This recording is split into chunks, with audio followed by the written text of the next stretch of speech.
Our guest today is Robert Wuthnow, the Andlinger Professor of Sociology at Princeton University. He specializes in examining how Americans create a self-image or mythos. That's the focus of his most recent work, American Mythos, along with issues of immigration and religion. His look at religion is a potent reminder that in American life, it's not monolithic. There are profound and broad disagreements among how people of faith understand their own beliefs and what role they want and allow them to play in their daily lives.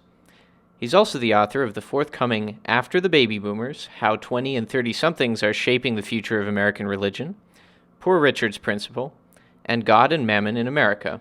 Professor Wuthnow, welcome to the program. Thank you. Glad to be here.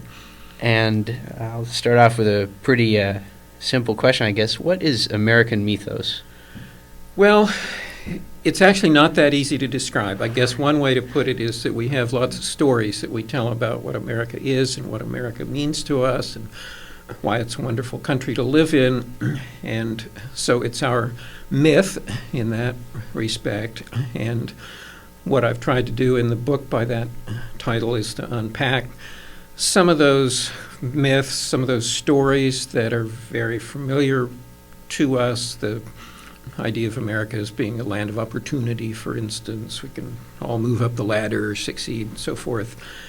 And in particular, what I was interested in was focusing on the way that immigrants in the past and currently have played into that story because, of course, we are a land of immigrants. People will say that often, I guess, but you don't really see it discussed, say, in terms of issues of immigration today, at least by a large number of politicians. What do you think the disconnect between the way we'll speak of, say, sort of the Constitution and the founders, but then practically looking at some of the policy that'll get produced in Washington, and you'll have people, saying both that they're very much in support of the Constitution, but then doing something that effectively weakens it. What do you think the sort of disconnect between the reality and the... I think we've always been ambivalent about immigration. If you go back 100 years or so when lots of immigrants were coming to this country, the people who were already here weren't too happy about the people who were coming, and that's pretty much what we see repeated now.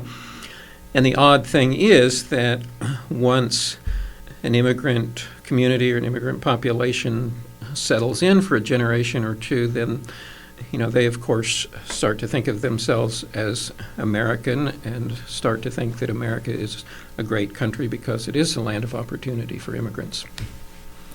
Let's actually break down a little bit of something you talked about with cultural reform and renewal. And so what's the difference between renewal and reform? Because renewal seems to sort of harken back to a former time. Well, I don't want to draw that distinction too sharply, but one of the things that interests me about American democracy and the way our leaders even have thought about it from the very beginning is that it's very fragile. It's a political system that a lot of our founders like Thomas Jefferson, John Adams, and others thought might work and might not. They weren't too confident about it. And one of the reasons they weren't is that they thought democracy could easily slide into totalitarianism, or it could slide into a kind of populism in which, just the least common denominator values were the ones that pertained. It had to be something kind of in the middle. And so they imagined, and lots of people since have imagined, that democracy needed to renew itself periodically in order to be strong. And I think we've seen that over the years. Certainly, for instance, during the Civil War, even though it was a time of great crisis and bloodshed in the country, it was at the time, and then later, of course, in retrospect, seen as a time of renewal, a time of re-examining and reaffirming our basic freedoms and our sense of rights and equality. More recently, the Civil Rights Movement would have been another example of that. And so the reason why I was interested in thinking about renewal in this context of recent immigration was that in many ways ideally at least, in principle, you could look at the last 30 years or so and say this has been a time of renewal, kind of starting with the civil rights movement, including a lot of concern about gender equality as well as racial equality, equality as far as sexual orientation is concerned. And we have become a more inclusive society in many respects. But we still have this debate about immigration, and so what's going on with that? And what I was led to argue then is that we are, in fact, maybe even unwittingly, renewing our sense of American democracy as new immigrant communities move into this country. What led me to think that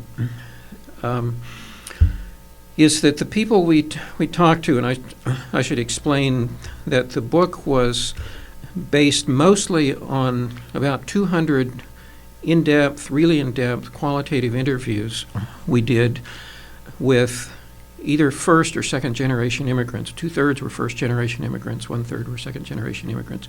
They came from 35 different countries, and they were quite diverse. I was especially interested, though, in looking mostly at middle-class immigrants or people who had started at the bottom maybe and had become successful.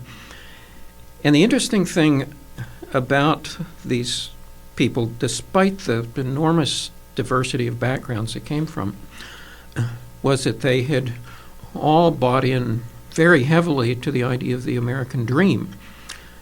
And it wasn't just a kind of superficial, okay, we came here, life has been good for us. It was deeper than that. And in a way it surprised me, especially because these often were people who had come to the United States fairly recently. And so how had they picked up this idea so quickly? One answer to that for many of them was that they already had it before they came here.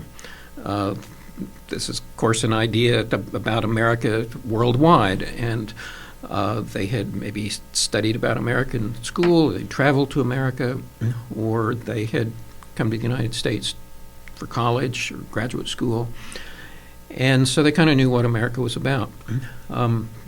But even for the ones who hadn't had previous exposure to the United States, there was this sense that they felt very deeply that they valued freedom, they valued the success that America provides opportunities for, and they also saw America as a society that values and embraces diversity.